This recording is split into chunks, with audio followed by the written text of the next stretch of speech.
నమస్తే అండి సురేష్ బాబు గారు. కీర్తి గారు నమస్కారం అండి. జూలై 1 నుంచి 31 వరకు వృశ్చిక రాశి వారికి ఎలా ఉంటుందో తెలియజేస్తారా? సో వృశ్చిక రాశి గురించి మనం జూలై మంత్లో దాని గురించి మాట్లాడుకుందాం అండి. రాశి ఫలాలు ఎలా ఉన్నాయో ఫస్ట్ వృశ్చిక రాశిలో రాశి ఫలాలు చెప్పకముందు జూలై మంత్ యొక్క విశిష్టత, అందులో కొన్ని ముఖ్యమైన రోజులు ఉన్నాయండి. చాలా విశిష్టత కూడి జ్యోతిష శాస్త్రం ప్రకారమైన కనుక చాలా చూస్తుంటే పరిహారాలుగా వాడుకోవచ్చు అండి. ఆ రోజులు చాలా ముఖ్యమైనవి.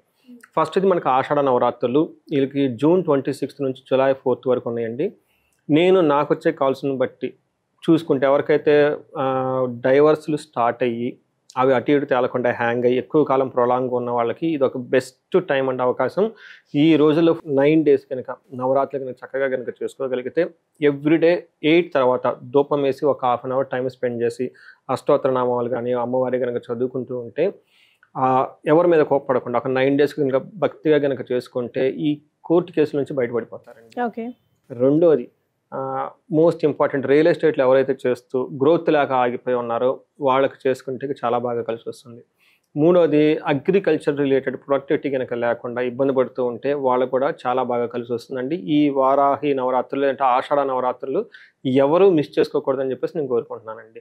నెక్స్ట్ గురు పూర్ణిమ ఉందండి. పర్టికులర్ వృశ్చిక రాశి వాళ్ళకి గురువు అంత అనుకూలంగా లేరు, చాలా ఇబ్బంది పడుతున్నారు.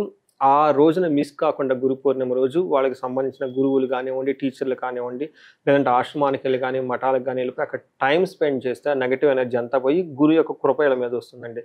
చాలామంది నాకు ఫోన్లు చేస్తుంటే మేము జాబ్లో ఆల్రెడీ స్ట్రెస్ ఫీల్ అవుతున్నామండి, జాబులు మూవ్ అవుతున్నామండి, ఒక ప్లేస్ నుంచి ఇంకో చోటికి మూవ్ అవుతున్నామండి, షిఫ్ట్ అవుతున్నాము, అవుట్ ఆఫ్ ది జాబ్ వచ్చాము, అవుట్ ఆఫ్ ది ప్రాజెక్ట్ వచ్చామని చెప్పేసి ఫోన్లు చేస్తూ ఉన్నారండి. అది గురువు వీళ్ళకి సరిగా అనుకూలంగా లేకపోవడం జరుగుతుంది. ఎవరైతే టీచింగ్ ప్రొఫెషన్లో ఉన్నా, ఫైనాన్స్ ఫీల్డ్లో ఉన్న వాళ్ళంతా ఇబ్బందులు ఫేస్ చేస్తున్నారండి. వాళ్ళకి ఇది బెస్ట్ రెమెడీ. ఓకే. తర్వాత వీళ్ళకి నాగపంచమి ఉందండి. ఎవరికైతే పిల్లలు కావాలనుకుంటున్నారో, మిస్క్యారేజ్ అవుతుందో, ప్లాన్ చేసుకుని సరిగ్గా అవ్వట్లేదో వీళ్ళంతా కూడాను ఆ రోజున నాగపంచమి చక్కగా కనుక భక్తి శ్రద్ధతో చేసుకుంటే ఆ దోషం అంతా పోయి చక్కగా పిల్లలు కొనే అవకాశం, వంశ వృద్ధి జరిగే అవకాశం ఎక్కువగా ఉంటుందండి. ఈ రెమెడీస్తో మనం అందరూ ప్రతి ఒక్కళ్ళు చక్కగా చేసుకోవాలని మనం కోరుకుందామండి. సో ఇంకొక ముఖ్యమైన పండుగ అండి తొలి ఏకాదశి. ఎవరైతే సిరీస్ ఆఫ్ ప్రాబ్లమ్స్ అంటే కంటిన్యూస్గా ఏదో ఒక ప్రాబ్లమ్ని ఫేస్ చేస్తూ ఇంట్లో ఎవరికొకరికి హెల్త్ బాగోలేకపోవటమో, బిజినెస్ సరిగా లేకపోవటమో, ఒకటి బాగుండి ఇంకో బాగలేకపోవటమో, ఇలా అన్ని కనుక ప్రాబ్లమ్స్ ఫేస్ చేస్తుంటే ఆ రోజు మహన్యాసపూర్వక ఏకాదశి రుద్రాభిషేకం పార్థివ శివలింగం అంటారు. అంటే పుట్టమట్టిది మనకు బయట అమ్ముతారండి. అవి తీసుకొచ్చేసి ఇద్దరు పండితులు కనుక ఇంటికి తీసుకొచ్చేసి వాళ్ళ చేత ఈ పూజ కనుక ఇంట్లో చేయించుకొని వాళ్ళ చేత వేద ఆశీర్వాదం తీసుకుంటే ఈ ప్రాబ్లమ్స్ అన్నీ పోయేసి ఇల్లంతా మళ్ళీ కలకలలాడుతూ చక్కగా ఉంటుందండి. Simple and powerful remedy and మంచి టైం కూడా తొలి ఏకాదశి రోజు చేసుకుంటే. సో వీటితో పాటు మనం చూసుకుంటే వృశ్చిక రాశి వాళ్ళకి చూసుకుంటే ఇందులో విశాఖ 4వ పాదం, అనురాధ 1, 2, 3, 4 పాదాలు, జ్యేష్ఠ 1, 2, 3, 4 పాదాలు అంతా వృశ్చిక రాశిలో ఉంటారు.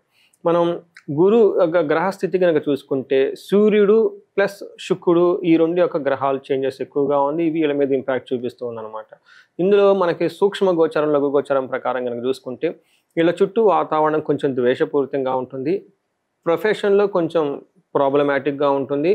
తర్వాత శుక్రుడి వల్ల కొంచెం యంగ్ పీపుల్ లేదంటే యంగ్ ఉమెన్ లేదంటే యంగ్ జెంట్స్ ద్వారా కొంచెం ప్రాబ్లమ్స్ వచ్చే అవకాశం ఎక్కువగా ఉంటుంది. ఒక రకంగా చెప్పాలంటే కొంచెం ప్రాబ్లమ్స్ అయితే ఉన్నాయి, అవి కూడా ప్రొఫెషన్లో ఎక్కువగా ఉండి మేనేజబుల్ రేంజ్లో ఉన్నాయని మనం చెప్పుకోవాలి.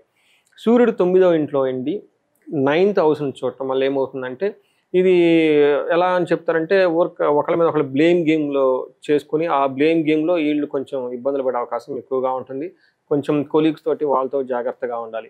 మనకి మహర్షులు ఏం చెప్తారంటే నిందాపరాధం కలహం నిర్దోషచ్చ ధనక్షయ పుణ్యలాభార్ధనాశచ్చ విరోధే విచారో నవమే రవి అని చెప్తారు. అంటే వీళ్ళు మంచి పనులు చేయాలని ఒక సత్సంకల్పంతో వెళ్తూ ఉంటారు, వేరే వాళ్ళు వచ్చేసి వీళ్ళని ఆటంకాలు పెడుతూ ఉంటారు, వీళ్ళ కష్టాన్ని వాళ్ళ క్రెడిట్గా చూపించుకుంటూ ఉంటారు, వీళ్ళ మీద నిందలేసేస్తారు. ఇది ఎక్కువగా జరుగుతుంది. కొంచెం జాగ్రత్తగా ఉండాలి ప్రొఫెషనల్ మ్యాటర్స్లో. నాకు చాలామంది ఫోన్లు చేస్తారు, సార్ జాబ్ పోయింది, మా కొలీగ్ చేశారు, నా క్రెడిట్ అంతా వాళ్ళు ఎత్తుకొని పోతూ ఉంటారు. అది ఇందాక చెప్పిన విధంగా ప్రాబ్లమ్స్ ఉంటాయి, but those can be manageable, they can manage it. ఓవరాల్గా బాగుంటుంది. అయితే కుజుడు 10th హౌస్లో ఉండటంతో వీళ్ళ పని అంతా ఉరుకులు పరుగులు పెట్టే విధంగా ఉంటుంది. ప్రపంచం సదా సంచార ఉద్యోగం దశమస్తే ధారాసుతే నిత్య క్లేశ సదా వ్యాధి సదా భోజన దుర్బలం అని చెప్తారు. అంటే వీళ్ళకి జాబ్ ఎలా ఉంటుందంటే ఉరుకులు పరుగులతో టెన్షన్గా ఉంటుంది. తద్వారా టయానికి భోజనం చేయక మానసికంగా టెన్షన్ పడుతూ అబ్బా ఇదేంటి ఎన్ని రోజులు గడిచిపోతాయి అన్నట్లు ఉండే అవకాశం ఎక్కువగా ఉంటుంది. జాబ్లో డిస్పరేషన్గా ఉండే అవకాశం ఎక్కువగా ఉంటుంది. But again this can be manageable రేంజ్లో ఉంటుంది. 7వ ఇంట్లో శుక్రుడు ఉండటంతో అప్పటిదాకా చక్కగా బాగా ప్రేమగా మాట్లాడిన వాళ్ళు వీళ్ళకి రిటర్న్ అయ్యి రివర్స్ అయ్యి సింహంలాగా గండ్రిస్తారంట, మనకి శాస్త్రాలు చెప్పున్నారు. సో వీళ్ళకి అప్పటిదాకా భార్యాభర్తలు చక్కగా ఉంటే ఒకళ్ళు పౌజెస్ ఒకళ్ళ మీద ఒకళ్ళు గాండ్రిచ్చే విధంగా సింహంలాగా ఎగబడతారని చెప్పేసి ఉంది. కోపస్తథా భీతి, విపరీతమైన కోపం వచ్చేసింది, భయం వచ్చేస్తుందంట వల్ల. సర్వదా క్లేశజం. స్త్రీ జాడ్యం అంటే జెంట్స్ అయితే లేడీస్ ఇళ్ళ మీద తిరగబడతారు, లేడీస్ అయితే జెంట్స్ ఇళ్ళ మీద తిరగబడతారు, గెయ్యని ఎగబడతా ఉంటారు, ఒంటికాల మీద లెగుస్తూ ఉంటారు, మాట్లాడతారు చూడండి సామెతలు. అవన్నీ ఇప్పటికి వీళ్ళకి రియల్ టైంలో ఎక్స్పీరియన్స్ అవుతారు. కానీ లవ్ రొమాన్స్ మాత్రం కాంప్రమైజ్ ఎవరు చక్కగా ఎంజాయ్ చేస్తారు. ఎంత విషయం అంటే వీళ్ళకి ప్రాబ్లమ్స్ ఉన్నాయండి, కానీ కొట్టుకున్న ఇంట్లో ప్రశాంతంగా ఉంటారు అట్లీస్ట్, అంతేగా. ప్రాబ్లమ్స్ ఉన్నాయి, these are all manageable problems. వృశ్చిక రాశి వాళ్ళకి పెద్దగా భయపడిన అవసరమే లేదు.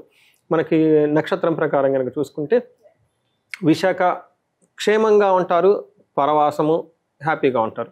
ఛాలెంజెస్ ఎక్కడంటేనండి ఫైనాన్షియల్గా హెల్త్ ప్రాబ్లమ్స్ ఎక్కువగా ఫేస్ చేస్తూ ఉంటారు.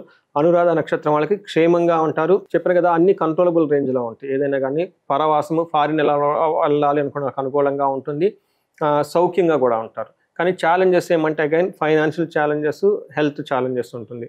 జ్యేష్ఠ నక్షత్రం వాళ్ళకి వీళ్ళకి పరవాసము క్షేమంగా ఉంటారు, కానీ ఛాలెంజెస్ ఏమంటే హెల్త్ విషయంలో కొంచెం డిస్టర్బ్ అవుతారు, ఫైనాన్షియల్ విషయంలో డిస్టర్బెన్స్ అయ్యి అతిగా భయపడుతూ ఉంటారు. ఏదో ఒక సిచ్యువేషన్లో భయపడాల్సిన దానికంటే టూ మచ్ యాంగ్జైటీ ఫీల్ అయిపోయేసి ఇబ్బంది పడుతూ ఉంటారు. అనురాధ నక్షత్రం వాళ్ళు కొంచెం జాగ్రత్తగా ఉండాలి. ఏదైనా కనుక పని చేస్తే ఆ పని మధ్యలో ఆగిపోయి ఆటంకాలు వచ్చే అవకాశం ఎక్కువగా ఉంది. సో అనురాధ నక్షత్రం వాళ్ళకి ప్లాన్ బి ఆప్షన్ పెట్టుకోండి, ఎందుకంటే ప్లాన్ ఏ పోతే ప్లాన్ బి అట్లీస్ట్ ఉంటుందన్నమాట. జనరల్గా ఎవరు ఫెయిల్ అవుతారంటే ప్లాన్ బి లేని వాళ్ళు ఫెయిల్ అవుతారు. మన పెద్ద పెద్ద కంపెనీల వాళ్ళు అప్పుడు ఫెయిల్ అవ్వరండి లైఫ్లో, ఎందుకంటే ప్లాన్ ఏ పోతే ఇమీడియట్లీ ప్లాన్ బి పెట్టుకుంటారు, వాళ్ళ దగ్గర ఆప్షన్ ఉంటుంది.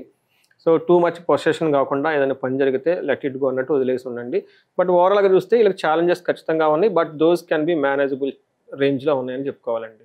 సో మరి ఆ మేనేజబుల్ రేంజ్లోకి వచ్చి పీస్ ఆఫ్ మైండ్ ఉండాలి at the end of the day అంటే వృశ్చిక రాశి వారు ఎలాంటి రెమెడీస్ పాటించాలి? ఒకటి సూర్య అష్టకం చదువుకోవాలండి. తద్వారా ఏమవుతుందంటేనండి ఈ ఫాదర్ రిలేటెడ్ ఇప్పటిదాకా మనం ద్వేషపూరితమైన వాతావరణం తప్పవుతుంది. దేవీ కవచాన్ని చదువుకుంటే వీళ్ళని ఎవరు ఏమీ అనలేరు, ఎవరు జాబులో ఎవరైతే ఉరుకులు పరుగులు పెట్టేస్తున్నారో అవంతా సెటిల్ అయిపోతుంది. సుబ్రహ్మణ్యేశ్వర స్వామి భుజంగ స్తోత్రం చదువుకోవాలి. ఇంకా ఎవరైనా కనుక శత్రు బాధ ఎక్కువగా ఉంటే వీళ్ళకి మనకి చండీ పారాయణము, చండీ హోమం చేసుకుంటే చాలా బాగుంటుంది.